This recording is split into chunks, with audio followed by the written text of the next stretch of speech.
नमस्कार दोस्तों, आज है 11 मार्च। 11 मार्च को जो इंपॉर्टेंट करंट अफेयर बन रहा है उसको देखने और समझने का हम लोग प्रयास करते हैं।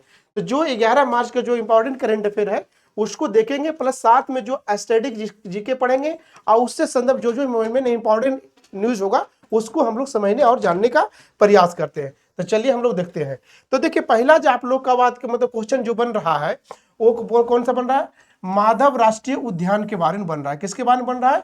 तो माधव राष्ट्रीय उद्यान के बारे में बन रहा है। अब देखिए, थोड़ा सा समझिएगा कि माधव राष्ट्रीय उद्यान जो कहाँ है, मध्य प्रदेश में। ठीक है, अब मध्य प्रदेश में जो है कौन सा टोटल, यहाँ मध्य प्रदेश टोटल कितना 9 राष्ट्रीय बात के मतलब कौन सा टाइगर राष्ट्रीय बाघ अभियान बनाया गया है। कहाँ? टोटल एमपी में। ये टोटल लगभग अभी एमपी में बात करेंगे दोस्तों, तो इसको टाइगर स्टेट के रूप में भी जाना जाता है। टाइगर स्टेट में पूछा जाएगा तो किसको कहा जाता है? तो एमपी को कहा जाता है। ऐसा इसलिए कहा जाता है दोस्तों कि सबसे ज्यादा टाइगर रिजर्व जो है कहीं न कहीं एमपी में है। तो ये भी हो गया। प्लस यदि ये एमपी में देखेंगे टोटल 58, कौन सा 58 पूरे इंडिया के लेवल पे हो गया। 58 टाइगर रिजर्व टोटल इंडिया में बन गया है। अब जो 58 टाइगर रिजर्व बना है दोस्तों, तो उसमें 9 जो टाइगर रिजर्व है टोटल कौन सा एमपी में है। तो एक क्वेश्चन आपको देखना पड़ेगा, इसलिए इसको एमपी को टाइगर स्टेट के बारे में जाना जाता है। अब यहां क्वेश्चन हम लोग सोल्व करने का प्रयास करते हैं। तो मध्य प्रदेश के किस जिले में माधव राष्ट्रीय उद्यान स्थित है? पहला हो गया ग्वालियर, दूसरा हो गया भोपाल, तीसरा हो गया दातिया एंड शिवपुरी। तो इसका सही आंसर कौन सा हो जाएगा? शिवपुरी। शिवपुरी को में लगभग कौन सा नोमा और भारत का 58 टाइगर रिजर्व के रूप में बनाया गया है। इसमें एक दो चीज देखेंगे एमपी में, एक देखेंगे दो झील देखेंगे। ठीक है ना, कौन सा देखेंगे? दो झील। अब देखिए, दो झील क्यों इंपॉर्टेंट बन जाता है? कभी कभी आपको जब कभी कभी जब आप पढ़ोगे कौन सा इन्वायरमेंट एंड इकोलॉजी पढ़ोगे, तो वहां कभी कभी झील से टाइगर रिजर्व से क्वेश्चन आपसे पूछ लिया जाता है। तो दो झील हो जाएगा। तो कौन कौन सा दो झील होगा? एक सांख्य झील होगा, ठीक है, सांख्य झील। दूसरा हो जाएगा माधव झील। ठीक है ना, तो ये दो झील भी आपको याद रखना है। इसके साथ साथ एक आपको एडिशनल इंफॉर्मेशन बता देता हूं कि अब देखिए प्रोजेक्ट टाइगर की बात करेंगे। ठीक है ना, प्रोजेक्ट टाइगर की बात थोड़ा सा हम लोग समझने का प्रयास करते हैं। तो कहीं न कहीं इन्वायरमेंट इकोलॉजी पढ़िएगा तो यहाँ एक क्वेश्चन पूछेगा कि टाइगर रिजर्व की स्थापना कब किया गया था? तो 1973 में किया गया था। कब किया गया था?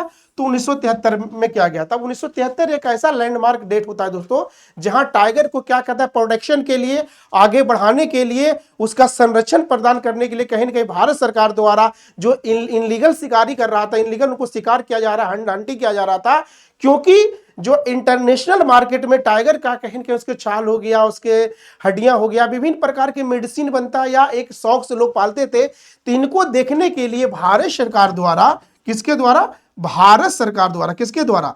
भारत सरकार द्वारा आपको कितना 1973 ईस्वी में कि क्यों नहीं एक ऐसा योजना बनाया जाए, एक ऐसा कार्यशाला बनाया जाए जिससे कहीं न कहीं जो टाइगर का हंटिंग हो रहा है, टाइगर की संख्या जो क्या हो रहा है, कम होता जा रहा है, उसको संरक्षित करने के लिए, उसको सुरक्षित करने के लिए एक प्रोजेक्ट बनाया जाए। तो भारत सरकार के द्वारा कहीं न कहीं एक पहली बार एक क्या 73 में टाइगर रिजर्व की स्थापना किया था। एक दो चीज बता दिया, पूछा जाए क्वेश्चन ऐसे ही पूछा जाएगा कि आखिर टाइगर रिजर्व बनाया क्यों गया था। तो ध्यान रखिएगा कि कहीं क्या जो टाइगर संख्या जो विलुप्त हो रही थी, क्या हो रही थी? विलुप्त जब हो रही थी दोस्तों, तो विलुप्त जो हो रही थी तो उसको क्या कहते हैं, प्रोटेक्शन के लिए।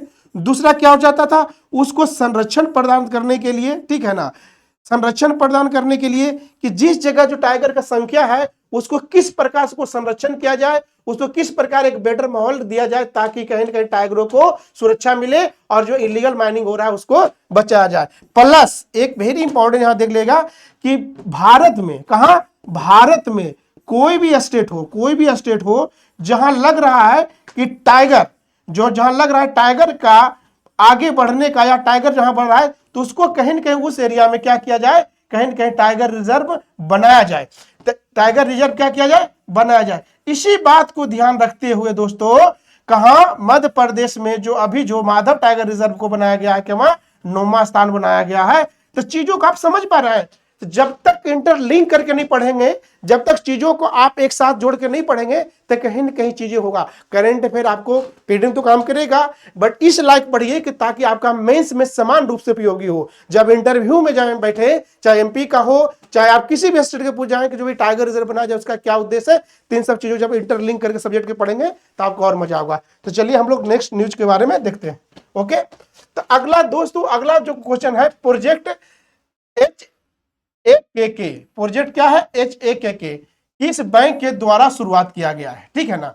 अब प्रोजेक्ट जो HAKK जो दोस्तों है, HAKK थोड़ा सा हम लोग समझने का प्रयास करते हैं, ठीक है ना। प्रोजेक्ट HAKK दोस्तों कहीं न कहीं ये चीजें जो खास करके जो इंडियन एयरफोर्स के जो जितने भी लोग थे, इंडियन एयरफोर्स के जो भी सैनिक हैं, ठीक है ना, कौन सा सैनिक है, एक निश्चित दरमियान उनको जब क्या होता है, रिटायरमेंट होता है, ठीक है, रिटायरमेंट होता है।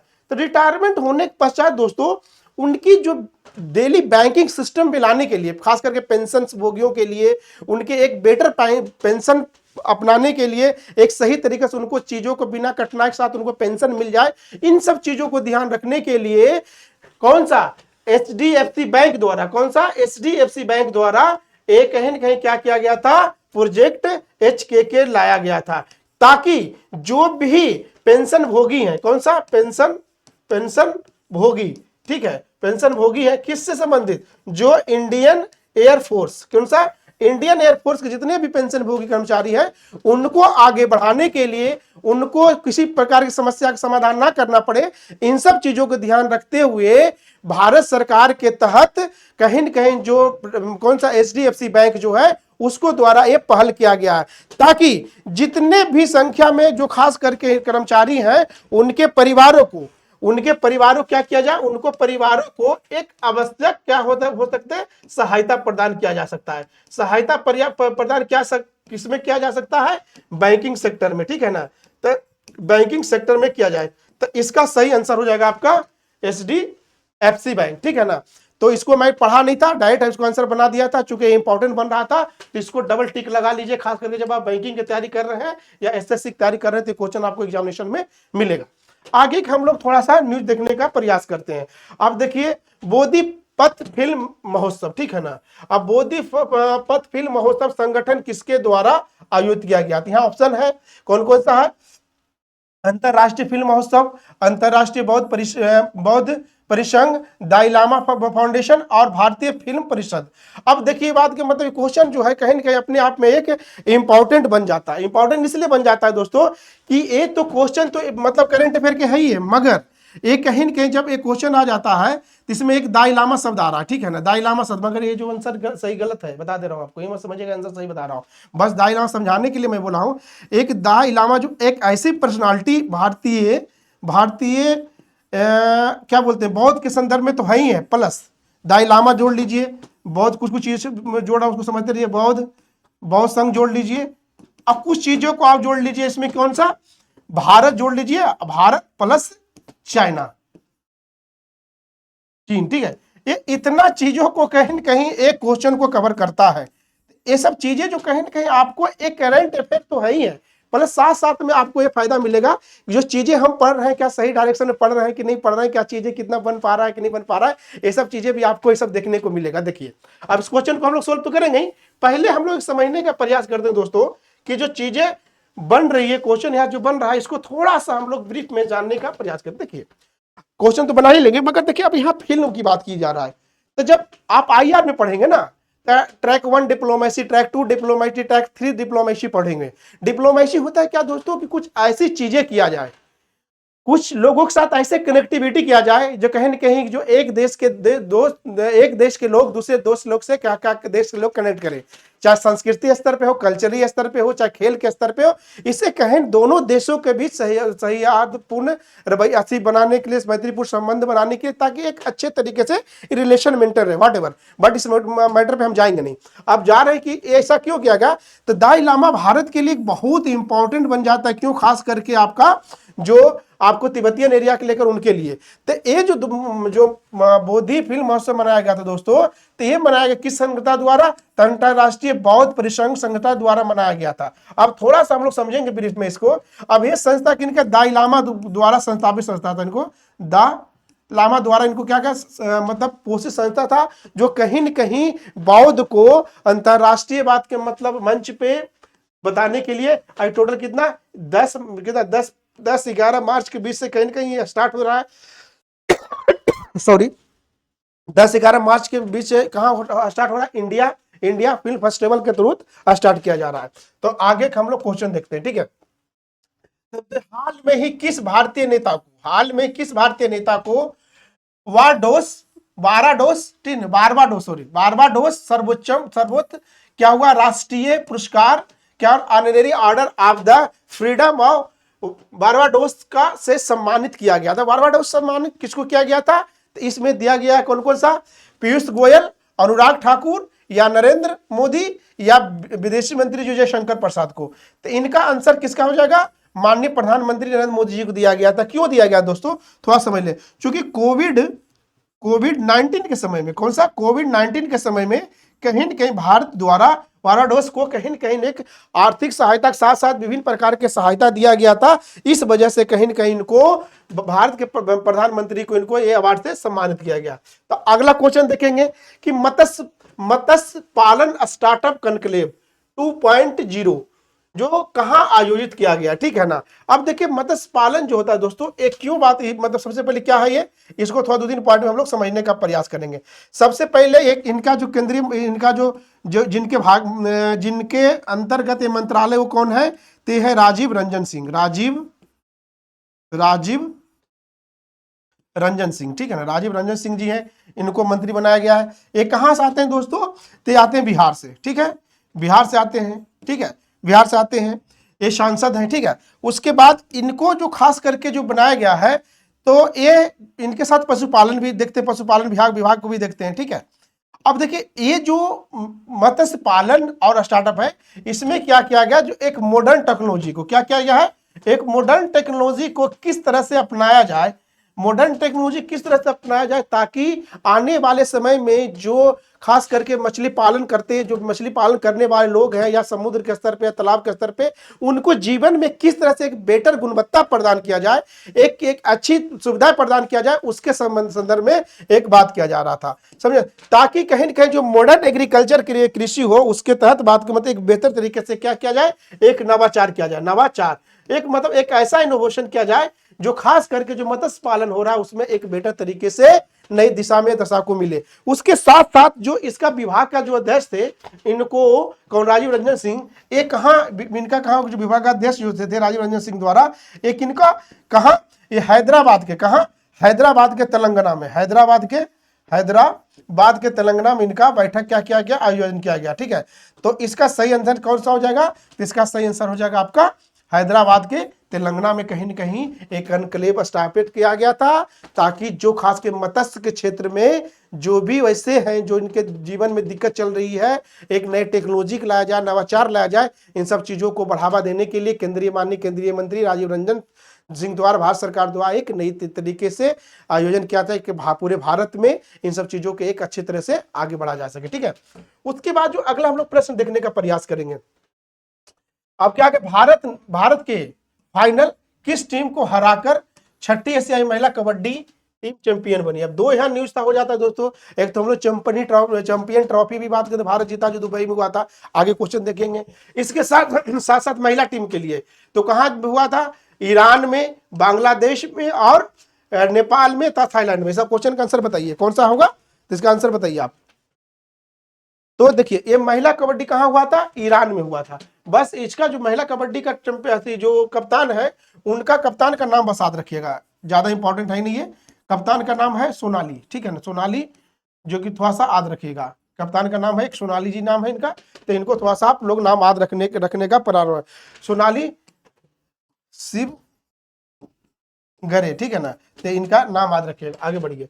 उसके बाद है चैंपियन ट्रॉफी, आप लोग तो खूब इंजॉय किए होंगे, ठीक है। मुखर्जी नगर तो पूरा जाम था, कल परसों जब इंडिया टीम जीता तो पूरा मुखर्जी नगर ही जाम था, बच्चे लोग पूरा एंजॉय करें तो एंजॉय करना चाहिए, क्यों नहीं करना चाहिए भाई, क्योंकि भारत किसान की बात है, हम लोग भारतीय तो भाई इसी चीज पे छोटी छोटी चीज पे खुशी मनाते हैं, मगर छोटी नहीं है, ये बहुत बड़ी अचीवमेंट है, ठीक है, इंडिया टीम के लिए तो होना चाहिए। अब क्या करा, चैंपियन ट्रॉफी का फाइनल किस टीम ने जीता, तो न्यूजीलैंड, ऑस्ट्रेलिया, पाकिस्तान, ये तो अपना जान लीजिए, न्यूजीलैंड को हराकर कहीं ना कहीं भारत ने अपने नाम से जीता, अपने नाम से किया है, ठीक है, तो ये क्वेश्चन आपका बन जा रहा था, ठीक है। उसके बाद देखिए बहुत इंपॉर्टेंट क्वेश्चन है, इसको ध्यान रखिएगा, ये पीटी पॉइंट भी है ये, प्लस आपको इंटरव्यू, प्लस आप जब कभी डिबेट करेंगे चाहे आंसर राइटिंग लिखेंगे तो ऐसे लिखेंगे तो यहाँ क्वेश्चन आपसे बनेगा, इसको थोड़ा सा हम आराम से पढ़ाएंगे, ठीक है। कह रहा है ग्लोबल टेररिज्म जो इंडेक्स है जीटीआई, जो 25 की सूची जारी किया गया, ठीक है, सूची जारी किया, इसमें सबसे शीर्ष स्थान पे कौन सा है, बहुत अच्छी बात है। देखो टेररिज्म एक कोई लोकल स्तर पे मुद्दा नहीं है दोस्तों, ये पूरे वैश्विक स्तर पे एक मुद्दा है, इससे सभी लोग परेशान हैं, सभी लोग तो सभी लोग परेशान हैं। इसका रीजन ये है दोस्तों, कहीं ना कहीं टेररिज्म आने वाला समय में पूरे देश को दुखी करके रखा है, अशांत करके रखा है। तो ये जब सूची जारी किया गया दोस्तों, तो इस सूची में जब जारी किया गया, जीटीए जारी किया गया दोस्तों, तो जीटीए जब जारी किया गया था तो इसमें बहुत सारे पैमाना के लिया जाता है, उस पैमाना पे नहीं जाऊंगा, 1 से लेकर 4 प्लस अपना इंडिया के बारे में भी थोड़ा सा हम लोग बात कर लेंगे। तो सबसे पहला जो लिस्ट में सबसे पहला नाम होगा दोस्तों, पहला नाम होगा बुर्किना फासो, एक देश है, ठीक है, फासो, ये देश कहां का है दोस्तों, ये देश है गोल्ड कोस्ट के या अफ्रीकन कंट्री का, ठीक है ना, अफ्रीकन कंट्री का एक देश है जो कहीं न कहीं, इसका पहला नाम हो गया। दूसरा अपना पाकिस्तान, पड़ोसी पाकिस्तान, इनका दूसरा अपना रैंक है। तीसरा हो गया आपका सीरिया, ठीक है, याद रखिए सीक्वेंस को, कभी कोई पूछ लेता है, सीरिया। और चौथा आपका हो गया कौन सा, माली। ये 4 देश जो है ऊपर से लेकर टॉप किए हुए हैं किसमें, जीटीए 2025 के रूप में। और सबसे इंपॉर्टेंट थिंग है कि 14वां नंबर पे अपना प्यारा भारत भी है। ये सबसे दुखी वाली बात है कि जो कहीं न कहीं जो लिस्ट जारी किया गया आतंकवाद की सूची में जो प्रभावित देश है, जो सबसे ज्यादा पहला कौन सा है आपका, बुर्किना फासो है, जो अफ्रीकन कंट्री पहले गोल्ड कोस्ट के हुआ करते थे, अभी अब उनका एक अलग देश बन गया है, ये हो गया। उसके बाद अपना पाकिस्तान के जो है वो सबसे ज्यादा है, उसके बाद सीरिया और माली, और 14वें नंबर पे अपना भारत है। एक चीज और बता दूं आपको कि जो सबसे ज्यादा खतरनाक, विश्व में सबसे जो खतरनाक जो आतंकवादी संगठन है, टेररिज्म संगठन है, वो है IS, ठीक है ना, IS, ये इस्लामिक बेस्ड बात आतंकवादी संगठन है, जो बात को सीरिया और ये सब में काम करते हो, सबसे ज्यादा खतरनाक है। मगर एक बात आपको बताता हूं दोस्तों, कि जो अभी पाकिस्तान में एक और जो बढ़ता हुआ आ रहा है, TTP, जो कि TTP का आप लोग फुल फॉर्म बताएंगे, ठीक है ना, ये भी कहीं ना कहीं एक उभरता हुआ आतंकवादी कहीं न कहीं संगठन के रूप में आ रहा है, ठीक है ना। प्लस भारत में कौन कौन सा आतंकवादी जो काम कर रहे हैं उसको आप लोग कमेंट में बताएंगे, ठीक है, ये हो गया। तो ये सब चीजें दो, इसमें कौन सा आंसर हो जाएगा, इसको आंसर कर लेते हैं, बुर्किना फासो, पाकिस्तान, सीरिया और सोमालिया। तो इसका सही आंसर कौन हो जाएगा, ये हो जाएगा। ये जो छोटी छोटी आपको इन्फॉर्मेशन मैं दे रहा हूं ना, इसको प्लीज आप लोग पेन डाउन करते रहिएगा, ठीक है, ओके। उसके बाद आगे वाला हम लोग देखेंगे, आगे का न्यूज देखेंगे। चलिए यह तक आज का न्यूज था, बाकी हम लोग क्या करेंगे, कल देखने का प्रयास करेंगे कि चीजें क्या हुआ था। इसके साथ साथ हम आप लोग के साथ एक चीज को अनाउंस करना चाहते हैं कि देखिए, यदि आप किसी भी चाहे यूपीएससी की तैयारी कर रहे हैं, ठीक है, बस 2 मिनट समय लेंगे, यूपीएससी की तैयारी कर रहे हैं या फिर आपको स्टेट पीसीएस की तैयारी कर रहे हैं, स्टेट पीसीएस की तैयारी कर रहे हैं दोस्तों, तो यहाँ कहीं न कहीं आप जाइए कोजेंट आईएएस पे, ठीक है ना, कोजेंट आईएएस पे जाइए, कोजेंट आईएएस पे जाइए, और वहां कहीं न कहीं आपका विभिन्न प्रकार का अपना एक कोर्स है जो वहां से आप लोग अवेल कर सकते हैं। और बाकी किसी प्रकार की समस्या हो तो आप इस नंबर पे डायरेक्ट कॉल करके बात के मतलब हमारे काउंसलर से बात करके आप किसी भी कोर्स का किसी प्रकार नोट्स उसके जानकारी लेना हो तो इस नंबर पे आप डायरेक्ट बात कर सकते हैं। यदि वीडियो कैसी लग रही हो दोस्तों, आप लोग लाइक करें, शेयर करें, सब्सक्राइब करें और कमेंट जरूर करें।